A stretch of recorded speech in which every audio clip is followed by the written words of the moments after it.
Assalamualaikum students. Bismillahirrahmanirrahim. Now we are going to start our social studies topic. ठीक है, हम अपना social studies का जो टॉपिक है उसको रिव्यू करेंगे, जो हमने रीडिंग की थी लास्ट टाइम अपनी क्लास के अंदर. Group 1 and group 2 also readed that chapter. Reading हम कर चुके हैं एंड चैप्टर नेम होपफुली आप सबको याद होगा. What is the chapter name? Jazz. Chapter name is disagreement do occur. Disagreement do occur mean यानी कि हमारे दरमियान अख्तिलाफ़ या किसी भी चीज़ पे झगड़ा हो सकता है. ठीक है, इसका हमने चैप्टर के अंदर पढ़ा भी था और अच्छे से समझा भी था, जैसे अब आपको पिक्चर में भी नज़र आ रहा है. As you can see that in the picture कि दो बच्चे जो हैं वो झगड़ रहे हैं टैबलेट के ऊपर. They are fighting over a tablet. One is saying कि मुझे चाहिए है एंड अदर इज़ सेइंग कि मुझे चाहिए. अब इन दोनों के बीच में क्या हो रहा है? ये इख्तिलाफ़ हो रहा है, बहस हो रही है, लड़ाई हो रही है. दैट अब जहाँ पे जाके जैसे रिमोट में हो रहा है, टीवी रिमोट में भी मोस्टली आप लोगों के घर में होता है ना, इसी तरह एक बच्चा कहता है कि मुझे चाहिए and the other one is saying कि मुझे चाहिए.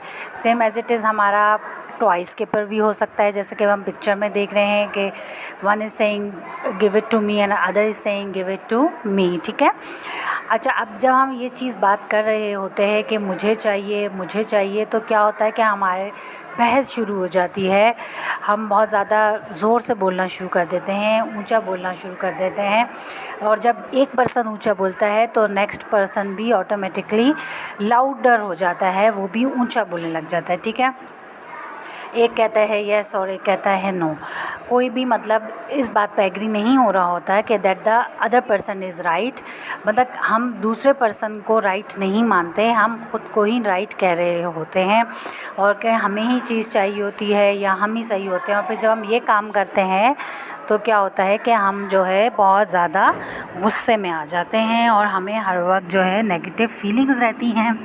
ठीक है. और ये जो नेगेटिव फीलिंग होती है उससे हम हर वक्त उदास नाराज़ रहना शुरू कर देते हैं और हमें हर वक्त गुस्सा आने लग जाता है. ठीक है. अब ये जो गुस्सा होता है ये जो है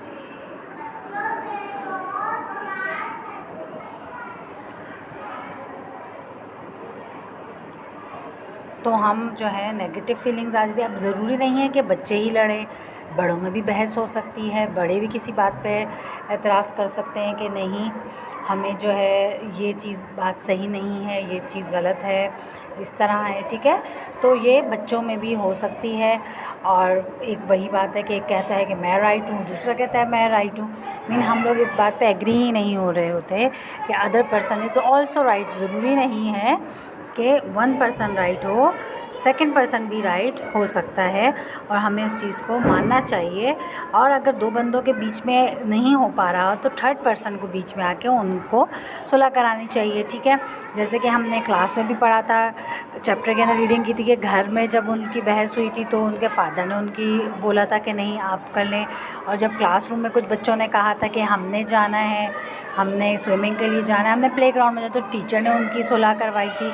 टीचर सेड दैट कि आप जो है अदर पर्सन मतलब दूसरे ग्रुप की जो है बात सुन ली जाए. ठीक है. इस तरह कम्युनिटी में भी हुआ था. कुछ को स्ट्रीट लाइट्स चाहिए थी, कुछ को डस्टबिन चाहिए थी. तो प्रेसिडेंट जो थे कमेटी के उन्होंने सॉल्व आउट करवाया था मैटर को. ठीक है.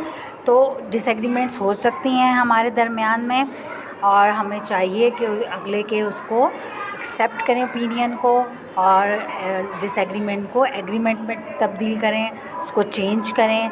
ठीक है. और ताकि नेक्स्ट टाइम हम वो काम कर लें, फर्स्ट टाइम किसी दूसरे को नंबर दे दें और सेकंड नंबर हम ले लें. सही. ठीक है. तो होपफुली आपको अच्छे से चैप्टर रीडिंग भी समझ आ गई होगी. इसकी एक्सप्लेनेशन मैंने और अच्छे से कर दी है, आपको और अच्छे से क्लियर आउट हो गया होगा. Thanks for watching. Take care. अल्लाह हाफिज़.